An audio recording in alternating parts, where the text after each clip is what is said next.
Hi అందరికీ ఈరోజు recipe వచ్చేసి గోబీ మంచూరియా ఎలా ప్రిపేర్ చేసుకుందామో చూసేద్దాం. ఫస్ట్ గోబీ తీసుకొని చిన్న చిన్నగా ముక్కలుగా కట్ చేసుకొని సాల్ట్ వాటర్లో వేసుకొని బాగా ఉడికించుకోండి.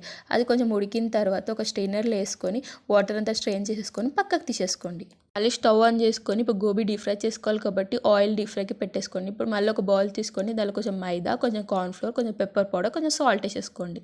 వేసుకున్న తర్వాత గోబీ వేసేసుకొని బాగా మిక్స్ చేసుకోండి.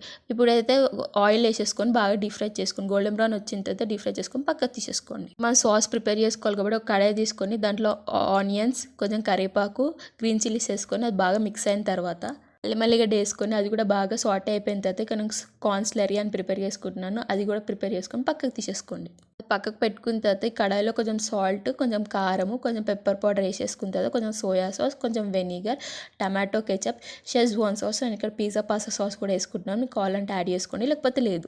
సాస్ అనేది కొంచెం సాటే అయిపోయిన తర్వాత ఇప్పుడు నేను పెరుగు యాడ్ చేసుకుంటున్నాను. ట్యాంగినెస్ కోసం మీకు కావాలంటే యాడ్ చేసుకోండి, లేకపోతే లేదు. మళ్ళీ ఇక్కడ నేను కార్న్ స్లరీ యాడ్ చేసుకుంటున్నాను. అది అయిపోయిన కార్న్స్లరీ యాడ్ చేసుకొని బాగా మిక్స్ చేసుకోండి. ఇక్కడ వాటర్ యాడ్ చేసుకుంటున్నాను. వాటర్ యాడ్ చేసుకొని బాగా మిక్స్ చేసుకున్న తర్వాత ఇందాక డీప్ ఫ్రై చేసుకున్న గోబీ వేసేసుకొని బాగా సాటే చేసుకోండి. బాగా సాటే చేసుకుంటే మనకి ఇక్కడ గోబీ మంచూరియా అనేది ప్రిపేర్ అయిపోతుంటుంది.